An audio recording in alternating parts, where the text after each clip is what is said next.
আলাইকুম। সবসময় তো বয়েস দিয়ে ভিডিও বানাই, তো আজকেও ভাবতেছি নো বয়েস দিয়ে একটা ভিডিও বানাবো। তো দেখেন আমাদের কতগুলো আম নিয়ে আসছে। তো আলহামদুলিল্লাহ এগুলো একা খাবো না, সবাইকে দিব। আর এই যে এখানে একটা বিশাল বড় কাঁঠালও নিয়ে আসছে। এগুলো আসলে অর্ডার করে আনা হয়েছে। এখানে 20 কেজি আম। তো আশেপাশে আত্মীয় স্বজন আছে, সবাইকে দিব। আর বাজার থেকে আম কিনে খেয়ে কোনো শান্তি নেই, দেখা যায় মিষ্টি থাকে না, অনেক সমস্যা হয়। তো একদম জায়গা থেকে আমটা আনা হয়েছে, রাজশাহী থেকেও অর্ডার করে আনা হয়েছে। আর তার সাথে যেখানেও কিছু বলে আছে। তো আজকে আপনাদেরকে একটা জিনিস শেয়ার করবো, সেটা হচ্ছে নেহারি। ঈদের সময় হলে সবাই কম বেশি আমরা নেহারি খাই। তো আজকে একটা নেহারি রেসিপি দিব। আর আমি এখন নাস্তা খাচ্ছি। আজকে সকাল থেকে আমি পুরো ভিডিওটা শুরু করতেছি। ইনশাল্লাহ আমার রেসিপিটা পুরো দেখবেন, ভালো লাগবে। আমরা সবসময় পাতলা পাতলা ঝোল ঝোল করে কীভাবে খাই সেটাই। আর ওই যে বনু স্কুল খোলা ছিল, ওখানে শোয়া আছে। তো চলেন পুরো রেসিপিটা আপনাদের সাথে আজকে শেয়ার করি, নেহারি কীভাবে রান্না করবো। আর এখানে দেখেন একটা কাঁঠাল রান্না বান্না চলতেছে। তো চলেন আমার রেসিপিটা আজকে আপনাদের সাথে শেয়ার করি।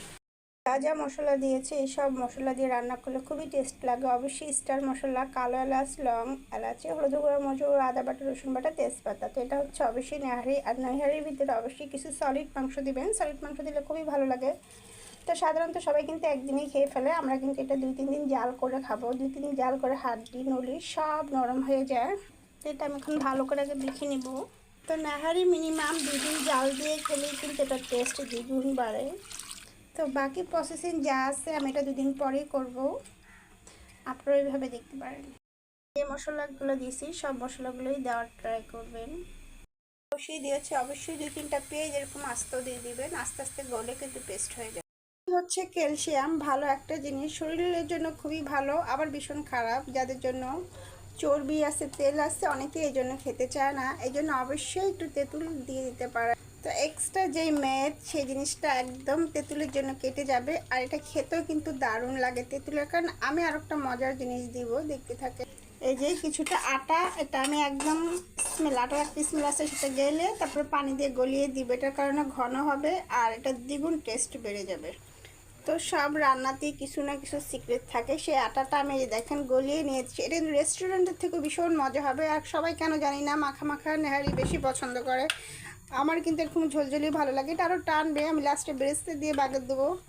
তো অবশ্যই এই টেকনিকটা একবার হলে ফলো করে আপনারা এভাবে নেহারি রান্না করে খেয়ে দেখবেন। জাস্ট নেহারি দিয়ে রুটি খাওয়া হবে। এই যে সবাই কেন জানি ঝোল ঝোল খায় না, মাখা মাখা খায়। আমার মাখা মাখা ভালো লাগে না, ঝোল ঝোলে কিন্তু সেই মজা নেহারির। এই বাগারটার কারণে সেই মজা চলে আসে নেহারির ভিতরে। তো এই যে লালাটা রুটি দিয়ে নেহারি বছরে একবারই খাওয়া হয়, মজা করেই খাওয়া হয় ইনশাল্লাহ। কার কার খাওয়া হয়ে গেছে, আমাদের কিন্তু এখনও খাওয়া হয়নি। তো আমরা সবসময় কিন্তু লালাটা রুটি খাই, লালাটা রুটি খুবই ভালো। সেজন্য এই রুটি বানানোর জন্য এখানে ট্রাই করে নেব।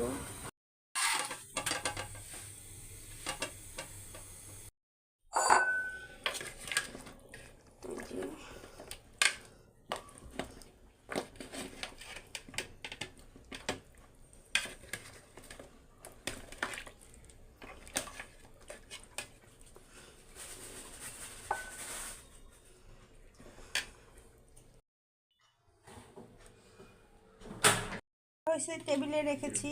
আর এটা হচ্ছে এক বাসায় দিব। আসলে এগুলো রান্না করলেও সব বাসায় দিয়ে খেতে হয়। আর এই যে পুরো পাতি কমে গেছে। তো আজকের এই ভিডিওটা পুরো লং ভিডিওটা বাচ্চারা কেমন হলো অবশ্যই কমেন্টে বলে যাবেন। তো আল্লাহ হাফেজ, সবাই সুস্থ থাকবেন।